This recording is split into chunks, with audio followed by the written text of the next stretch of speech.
이제는 우리가 이 저가법이 어떤 건지를 제가 이야기를 했던 거고, 자, 그럼 저가법 회계 처리에 대해서 좀 보도록 할게요.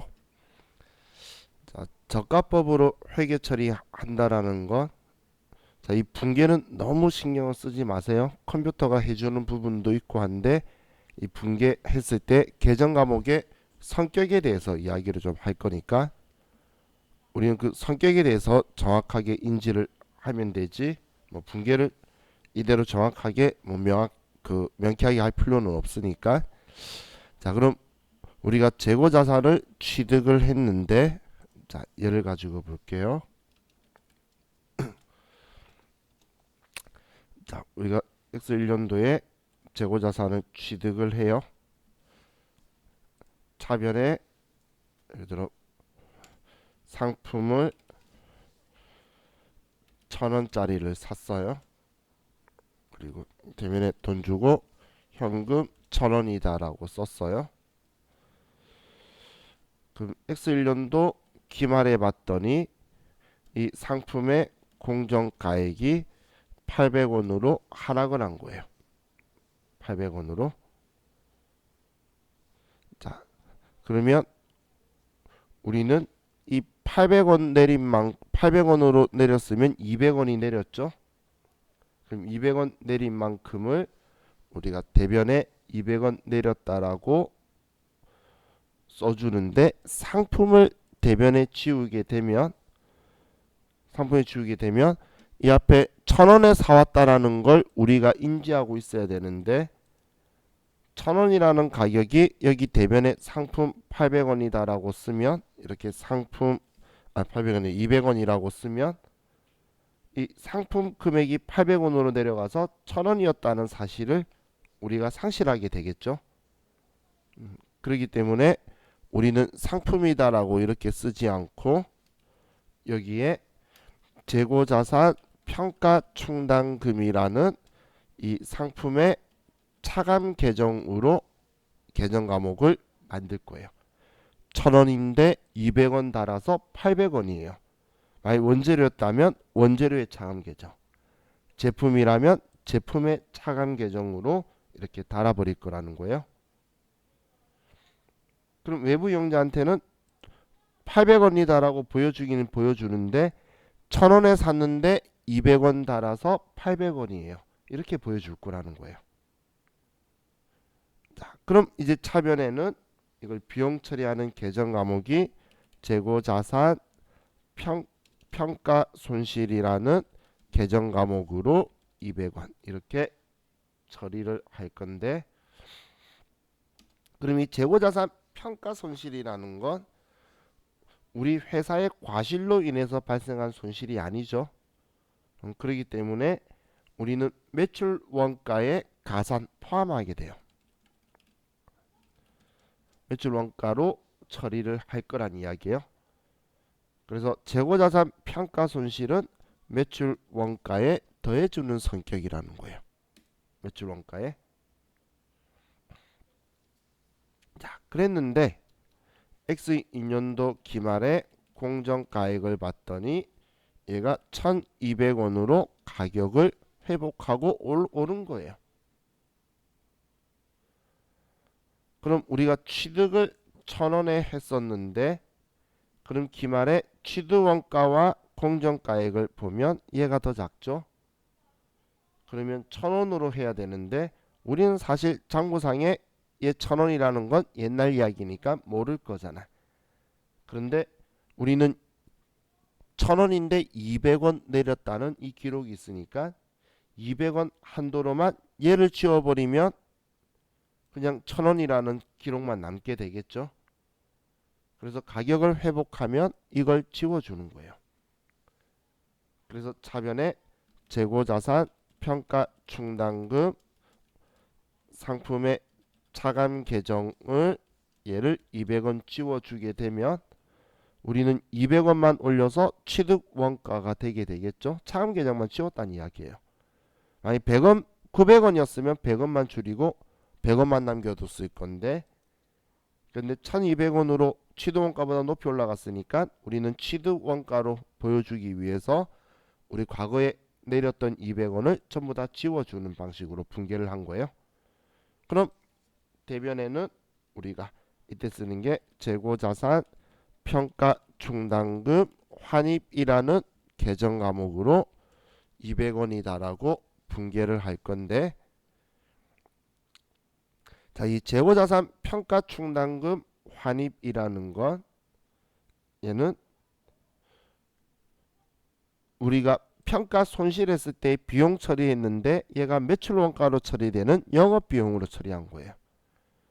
그럼 비용 처리한 게 돌아오면 수익으로 처리하는 게 맞지만, 하지만 얘를 지금 영업비용 처리했는데 영업수익이면 매출이라서 얘는 매출로 처리하는 게 적절하지 않다는 거예요. 그렇기 때문에 이번에는 또 우리는 비용을 줄여주는 성격으로 매출 원가에 차감하는 성격으로 매출 원가에 차감하는 성격으로 분개를 할 거라는 거예요. 매출 원가를 해서 줄여주는 성격으로 분개를 해줄 거예요. 자, 지금 제가 빨간색으로 처리한 이 글자 있죠? 이게 이론 시험에서 자주 물어보는 거라서 분개는 조금 어렵다면 여러분들이 신경 안 써도 되는 게, 이 분개 위에 있는 이 분개는 컴퓨터에 나중에 200원이라고 금액만 써주면, 저가법이라는 걸 알아서 얘 둘이 차이 200원만 써주면 컴퓨터가 분개해 줄 거예요. 그리고 가격 회복한 이 분개는 지금까지 세무위급에 나온 적은 단 한 번도 없어요. 그럼 이론에서만 재고자산 평가충당금 환입이나 평가손실 환입이라고 표현도 하는데, 이 환입의 성격이 매출 원가에서 차감하는 건지 알고 있는지를, 얘를 수익으로 처리한다 이런 식으로 해서 오답 지문으로 상당히 많이 나오니까 얘 성격을 기억해 두란 이야기예요. 자, 그럼 우리 책에서도 여기에 적혀 있는 이걸 기억하라는 거예요. 예. 그리고 예. 지금 이걸 여러분들이 기억해야 되는 포인트다라고 보시면 돼요.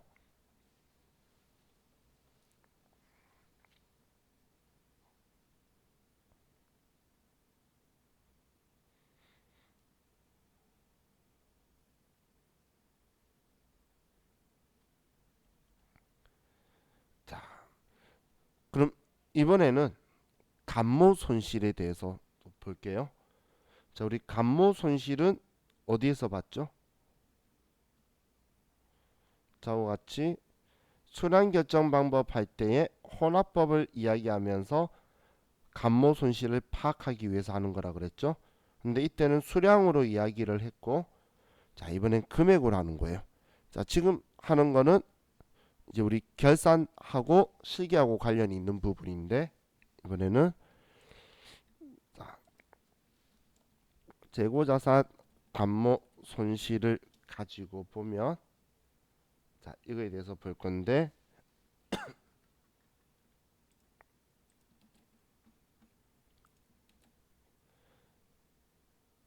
내가 왜 이걸 복사했어?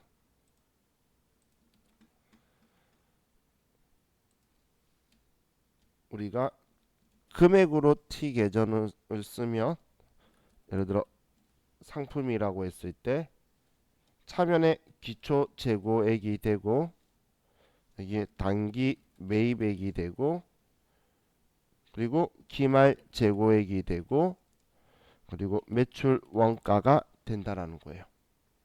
매출 원가가. 그럼 우리는 컴퓨터가 기초 재고액이 예를 들어서 1,000원이 있고 단기 매입액이 2,000원이 있어요.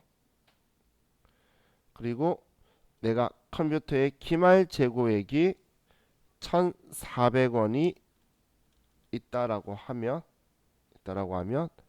우리 컴퓨터는 매출 원가 1,600원을 가지고 이런 분개를 해줘요.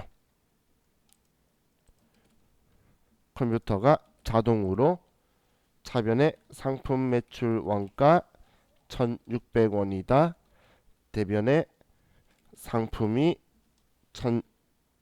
1600원치 우리가 팔았으니까 지워주겠다라고 우리는 이것만 써주게 되면 컴퓨터가 이 분계를 그냥 해줄 거라는 거예요. 컴퓨터가. 자, 그런데 자, 다시 우리가 봤을 때에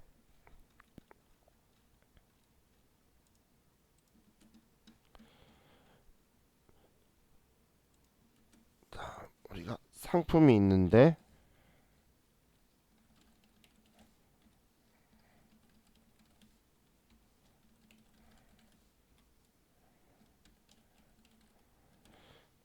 자, 실제 값을 가지고 금액을 써보니까 1,000원, 2,000원, 1,400원. 그런데 매출 원가가 1,400원이라는 거예요. 1,400원. 그럼 우리는 얘 둘이가 일치해야 되는데 200원의 감모 손실이 발생을 했죠. 그럼 이 200원의 감모 손실이 발생했을 때에 우리는 이 감모 손실이 어떤 원인으로 발생했는지를 봐서 이게 정상 감모 손실인지 비정상 감모 손실인지를 먼저 체크를 하는 거예요. 먼저 우리가 할 게 정상 감모 손실이냐 아니면 비정상 감모 손실이냐 이렇게 체크를 할 거예요. 그럼 정상 감모 손실이라는 건 뭐냐면 누구나 인정할 수 있는 원가성이 있는 손실을 우리는 정상 감모 손실이라고 하고, 비정상 감모 손실은 우리는 원가성이 없는 우리의 과실이나 이런 걸로 인해서 없어진 재고 자산을 비정상 감모 손실이라고 해요. 자, 예를 들면 우리가 여름이나 가을에 그 뉴스를 보는데 태풍이나 홍수가 와서 가물어서 배추 농사가 망했다라는 뉴스 기사를 보면 올해 겨울에 김장할 때 배추 값이 비싸겠구나라고 생각할 수 있겠죠.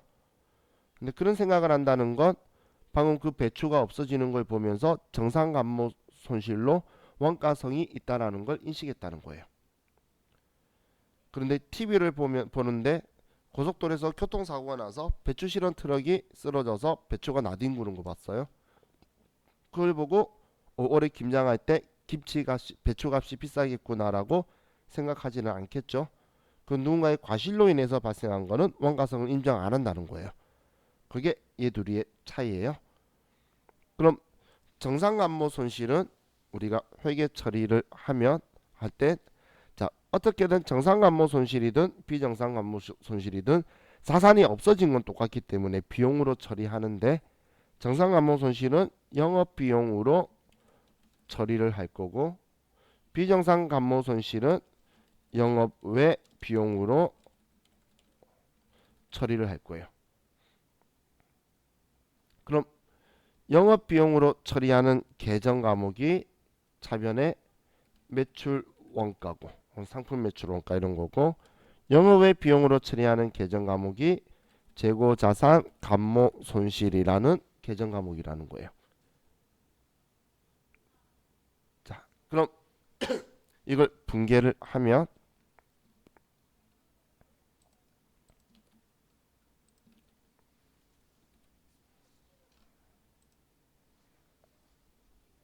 자, 우리는 상품이 200원치 없어졌으니까 대변의 상품 200원 하고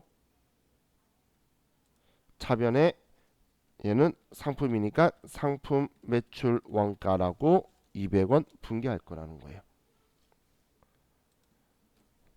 그럼 비정상 감모 손실은 상품이 200원 없어지는데 얘를 재고자산 감모 손실이라는 200원 이렇게 분계를 해줄 거라는 거예요. 그럼 우리가 결산할 때에 재고자산이 감모 손실이 발생한 걸 말할 때 정상 감모냐 비정상 감모냐에 따라서 회계 처리하는 게 달라지게 되는데, 우리는 컴퓨터로 하기 때문에 지금 이 정상간모 손실에 대해서는 우리가 전산에서는 회계 처리를 할 필요가 없어요. 컴퓨터가 알아서 분개해 줄 거라는 거예요.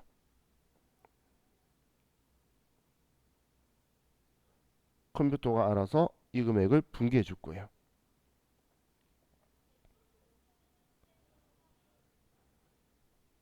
그런데 비정상 간모 손실은 내가 이 분개를 직접 해줘야 된다는 이야기예요.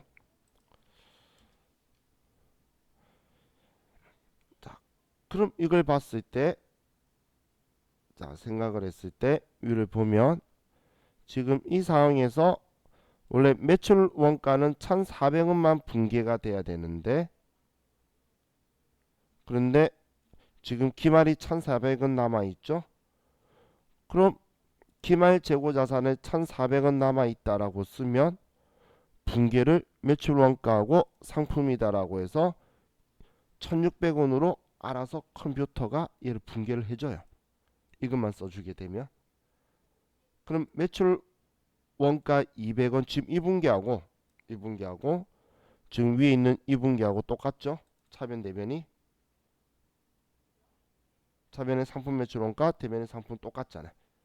그럼 지금 나는 실제 1,400원치 있다라고 쓰면 컴퓨터가 알아서 1,600원으로 분개를 할 거기 때문에 매출 원가로 분개가 되어서 전산에서는 정상간모 손실은 회계 처리를 할 필요가 없다라는 거예요.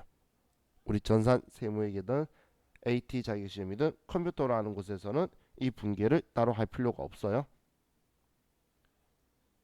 그냥 실제로 1,400원치 있다라고만 쓰는데 컴퓨터는 1,400원치 있다라고 하면 이 상황이면 무조건 1,600원으로 분개를 해요. 그럼 1,600원으로 분개를 안 되게 하기 위해서 이 분개를 하는데, 근데 컴퓨터한테 이 분개를 하기 위해서 어떤 사인을 보내줘야 되냐면, 그럼 이 재고 자산이 생산이나 판매 목적 외 사용되는 경우에는 우리는 꼭 필히 타계정으로 대체라는 사인을 보내줘야 돼요.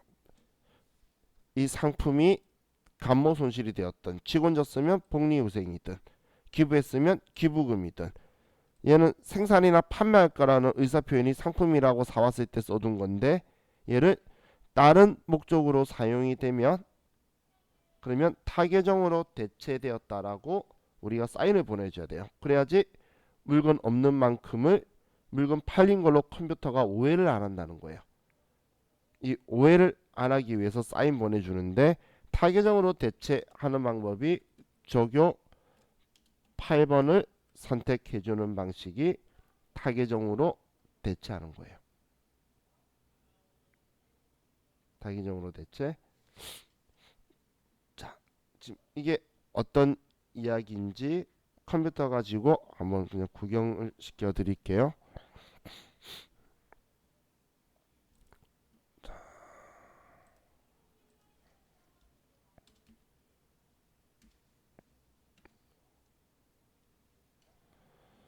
자, 이게 전에 우리가 했던 건데, 자, 기초가 1050 있네요. 자, 그럼 잠시만요.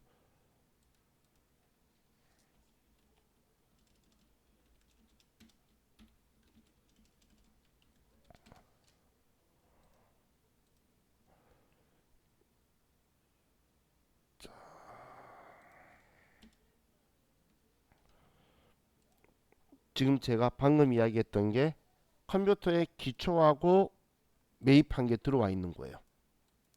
그러면 내가 기말에 몇 개 있다라고 하면 지금은 얘들이 합치면 2000이죠. 2000인데 내가 500만원치 기말 상품이 있다라고 하면 나머지가 1500만원치가 매출 원가가 된다고 컴퓨터가 분개해 줄 거라는 거예요.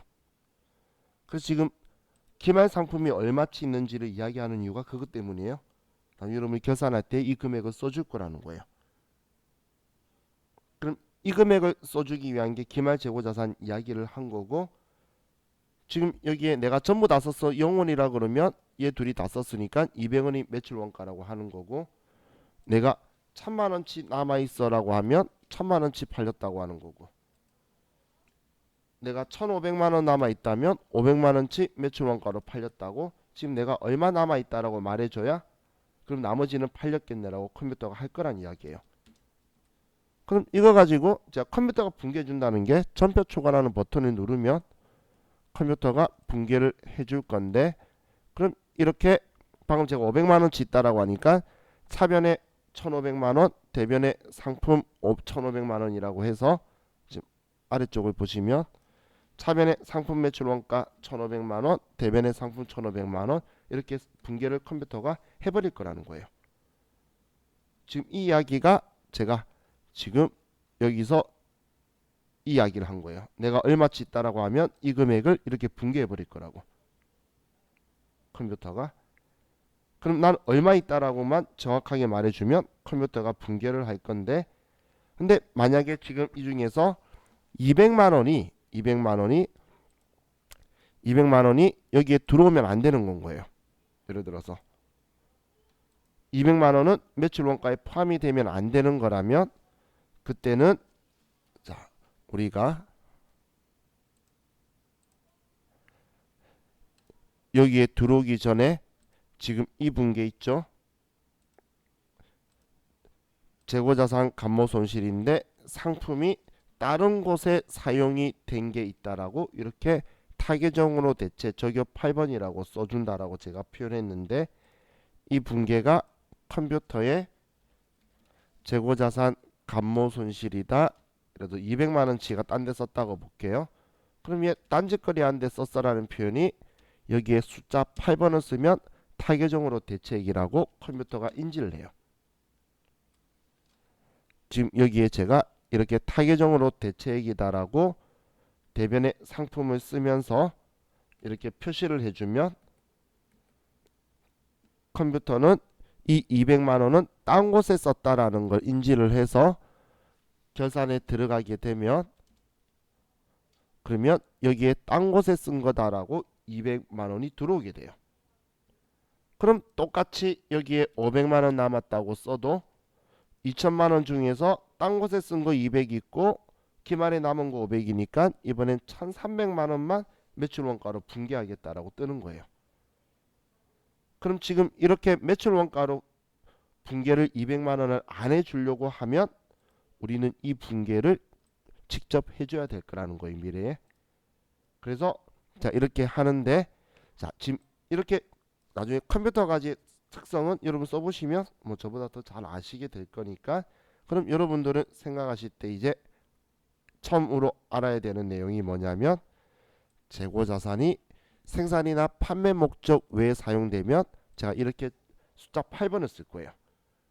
그럼 이렇게 써가지고 제가 지금 방금 쓴 것처럼 이렇게 표시를 안 해주면 컴퓨터는 팔린 건지 딴 데 쓰는지를 모른다는 거예요. 그래서 다른 짓 하는데 썼으면 이 사인을 꼭 보내줘야 컴퓨터가 하는 거예요. 그래서 타겟정으로 대체액인데, 모든 전산 컴퓨터는 재고자산에서는 숫자 8번을 타겟정으로 대체로 잡고 있기 때문에 제가 이제 쓰면서 얘 8번을 사용하면 대변에 재고자산이 오게 되면 다른 계정 과목으로 얘가 대체되었다라고 쓴다라고 보시면 돼요. 자, 지금 이건 뭐 지금 당장 여러분은 느낌이 없을 건데 왜 이걸 쓰냐면, 시험에서 거래처 쓰라고 적혀 있는 문제 다음에 적혀 있는 게 적요 입력은 생략하되 타겟정으로 대체액은 입력하라라고 시험에 입력시 유의사항에 적혀 있어요. 잠시만요. 그냥 우리 하나를 볼게요.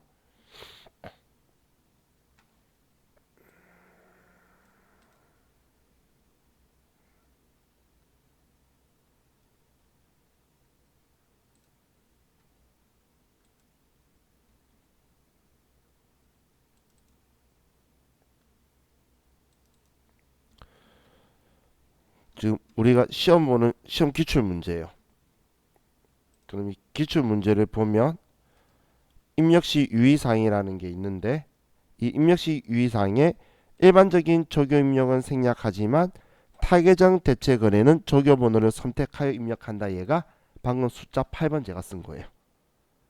한마디로 대변에 재고 자산이 오게 되면 꼭 8번을 쓰라고 적혀 있고, 그리고 채권 채무와 관련된 거래는 별도 요구가 없는 한 반드시 기록되어 있는 거래처 코드를 선택하는 방법으로 거래처 써라. 그래서 제가 거래처 안 쓰면 틀리는 거 체크해 주는 거예요. 그리고 500번, 800번 구분하는 이유도 재정행비 500번, 판관비 800번들을 구분해서 사용하라라고 명시되어 있는데 제대로 하지 않으면 틀렸다라고 입력시 유의사항에 적혀있는 이 세 가지 때문에 제가 500번, 800번 이야기도 하고 거래처 이야기도 하고 이제 지금 마지막으로 저기요 8번을 이야기한 거예요. 그럼 이 세 가지는 제가 계속 끊임없이 이야기할 거예요. 지금 회계급, 세무이급, TAT급, 그리고 500번대가 없는 게 FAT 1급이라는 책 하나밖에 없고 상기업이라서 나머지는 똑같은 조건이에요. 지금 얘는 전표가 일반 전표든 또 가면 매일 매출 전표에 가도 똑같이 적혀 있어요. 타겟은 대체, 거래처, 얘네들 전부 다 써서 어떻게든 어디 전표 입력하든 전표 입력하는 건 이 세 개는 공통사항이라는 거예요. 지금 이 표현이 지금 제가 우리 여기에 저격 8번 써주라는 이게 다른 건 빼도 타계정 대체는 저격번호 선택해라가 8번인 거예요. 그럼 이제 분개할 때 제가 이렇게 8번이라고 쓰는 거는 계정화물 옆에 쓰는 거는 꼭 써야 되는 거다. 얘는 원가성이 있기 때문에 안 써도 상관없어요. 그리고 우리 분개 안 해요. 얘는 매출 원가에 포함 안 시키기 위해서 하는 거예요. 왜냐하면 우리가 기부를 하거나 직원을 줘버리거나 거래처에 줘버리거나 지금처럼 분실하거나 그럼 이런 경우에는 매출 원가에 포함되면 안 되죠. 팔린 게 아니잖아. 그래서 그런 거 아니라는 사인이 지금 이거라는 거예요. 자, 그럼 이거에 대한 의미는 이해가시죠? 컴퓨터가 알 수 있도록 우리가 사인을 다 보내줘야 컴퓨터가 다 처리해주지. 그럼 사인을 안 보내주면 컴퓨터는 그것까지 알아낼 만큼 똑똑한 AI는 아니라는 거예요. 그래서 자, 지금 여기에서 제일 중요한 건 여러분은 여기 저격 8번만이라도 꼭 기억하시면 좋겠어요. 자, 그래서 이제 앞으로 미래지하고 같이 계속 하면서 재고자산이 대변에 왔는데 팔린 거 아니네요. 그러면 원가성이 없으니까 제가 타계정으로 대체 저격 8번이다라고 이렇게 쓰도록 할게요. 자, 이게 우리 감모 손실의 회계처리인데 우리 프로그램에서는 이렇게 분개 안 해요. 전부 다 매출 원가로 분개하지 감모 손실을 분개 안 하니까. 근데 얘는 직접 회계 처리를 안 하고 컴퓨터가 해주니까 신경 안 쓰는 거였고, 이건 우리가 직접 분개를 하는 거였죠. 근데 여기에 안 적혀 있는 게 저격 8번, 숫자 8번을 여기 꼭 써줘야 된다라는 걸 기억하셔야 돼요. 정식 글자 이제 봤어. 들려? 나 글자를 늦게 봤어. 뭐 말했는데 답 없으면 화면에다가 막 이래요. 그래야지 내가 금방 보고 대응을 해주는데. 자, 이제 우리 재고자산 재미없는 건 여기까지 끝내고 이제 재미있는 비유동자산으로 갑시다. 이제 비유동자산을 보도록 할게요.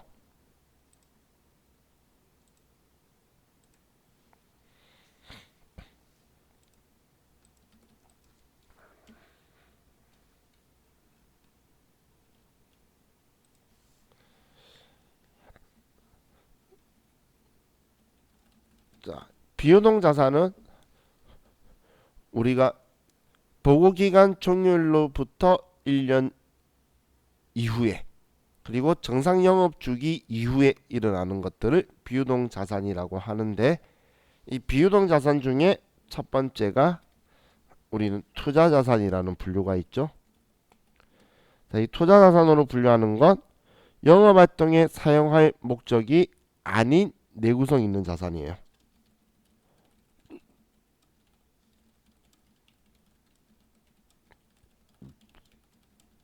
자, 내구성 있다라고 제가 표현하는 거는 1년 이상에 거쳐서 보유하고 가지고 있는 거예요. 왜냐하면 1년 이내에 가지고 있으면 단기 투자 자산이 되어서 당좌 자산으로 가야 되거든. 그렇기 때문에 이 비유동 자산은 자산 중에 투자 자산은 비유동 자산으로 분류하니까 1년 이상에 걸쳐서 사용할 수 있어야 돼요. 난 수정 씨 나 부르는 줄 알았어. 자, 그럼 이 투자 자산은 영업 활동에 사용하는 목적이 본연의 목적이 아닌 건데, 이 계정 과목에 예를 들면 첫 번째 장기성 예금과 장기 금융 상품이라고 적혀 있는데, 우리 과거에 당좌 자산에 단기 투자 자산 하면서 계정 과목으로 정기 예금, 정기 적금 본 적 있나요? 기억나시나요?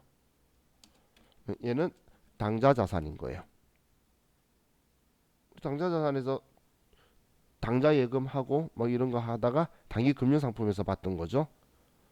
그런데 얘가 만기가 내년에 일어나야 당좌 자산인데, 얘네들이 만기가 우리가 내년 이후인 거예요. 한마디로 보호기한 총률로부터 1년 이후라면 계정 과목을 장기성 예적금이라는 계정 과목으로 쓸 거예요. 얘를 지금 얘네들하고는 구분을 시켜줘야 될 거니까 우리 일반적으로 이 계정 과목을 만들어 쓴다라고 보시면 돼요. 얘는 당좌 자산이라서 앞번호니까 유동자산으로 분류되면 안 되겠죠. 만기가 2년이나 3년짜리인데 이걸로 처리하면 안 된다는 거예요. 그래서 이 계정 과목으로 사용을 할 거예요. 그리고 우리 당좌 거래를 할 때 이때 당좌 차월 제도라는 거 기억나시나요? 당좌 차월이라는 건 마이너스 통장의 성격으로 하는 거. 그럼 마이너스 통장의 성격으로 우리가 이걸 사용하려고 하면 은행이 그냥 해줄까요? 왜냐면 우리 자연인은 몸이라도 보증을 설 수가 있는데 법인은 페이퍼예요. 그렇기 때문에 법인은 그냥 신용도라는 게 발생하진 않겠죠. 그래서 이때 우리는 당좌거래 개설보증금이라는 걸 걸어야지 우리는 마이너스 통장으로 당좌 차월 제도를 이용할 수 있다라는 거예요.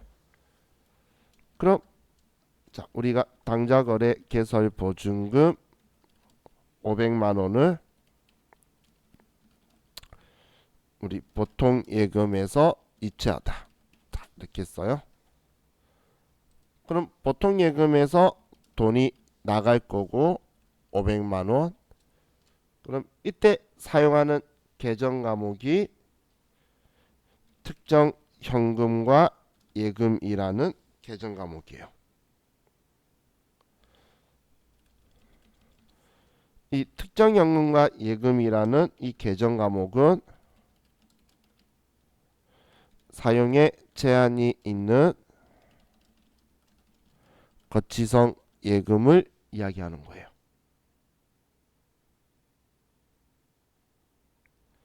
사용에 제한이 있는 거치성 예금이라는 건 지금 이것처럼 보증금처럼 내가 마음대로 쓸 수 없는 이런 돈들이 있죠.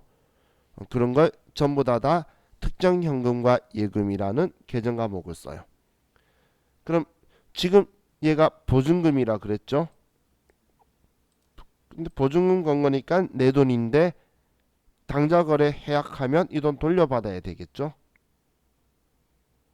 그럼 내 돈을 다른 사람이 가지고 있으면 그러면 우리는 그건 내 돈을 누가 가지고 있다라고 거래처를 꼭 써야 되는 계정 과목이에요.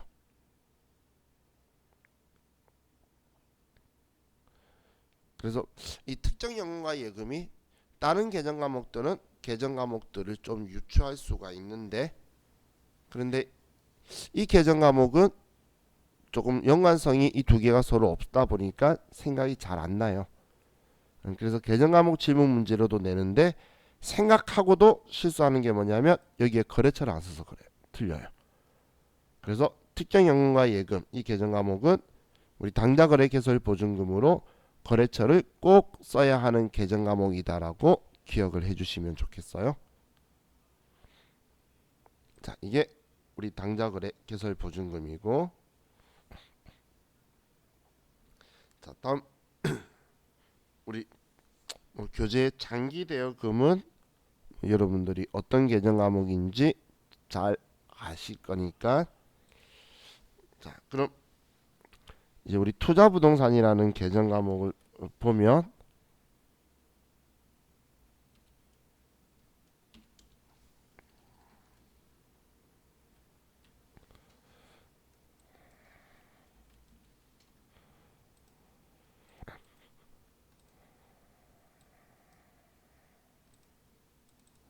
자, 우리는 영업 활동에 사용할 목적인 자산을 유형 자산이라고 하고, 이 다음에 저와 같이 공부할 영업 활동에 사용할 목적이 아닌 자산을 투자 자산이라고 해요.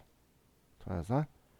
그럼 계정 과목으로 우리가 일반적으로 땅이라고 하는 것들이 있죠.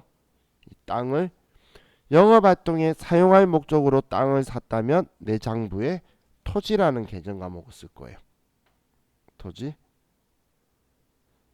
그런데 우리가 이 땅을 산 게 영업 활동에 쓸 목적이 아닌 거예요. 영업 활동에 쓸 거라는 걸 우리 시험 문제에서는 본사 사옥으로 쓰기 위하여, 아니면 짓기 위하여, 공장 건물을 짓기 위하여 이런 글자 적혀 있으면 우리는 우리 영업 활동에 쓸 거라는 건데, 그런 목적이 아니면 우린 제조업을 하는 회사가 땅을 가지고 있을 필요가 없어요.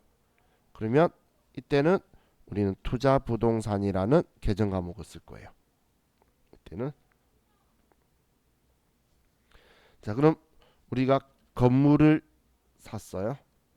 이 건물도 우리 영업 활동에 사용할 목적이라면 본사로 쓸 거다, 매장으로 쓸 거다, 아니면 공장으로 쓸 거다. 그러면 여기에 건물이라는 계정 과목을 쓰는데, 우리 영업 활동에 쓸 목적이 아니고 없이 월세 받으려고 시세 차익으로 장기 투자 목적으로 이렇게 샀다 그러면 투자 부동산이라는 계정 과목을 사용하게 돼요.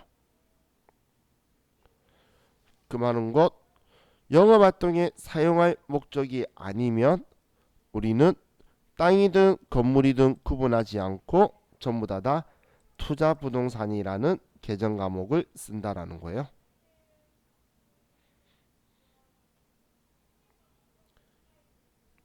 형식은 휴대폰 기능이에요.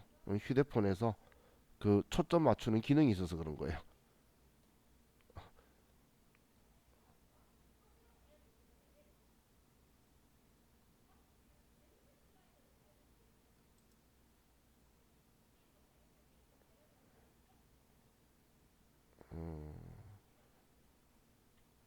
그건 제가 어떻게 한 게 아니니까 저도 잘 모르겠는데요.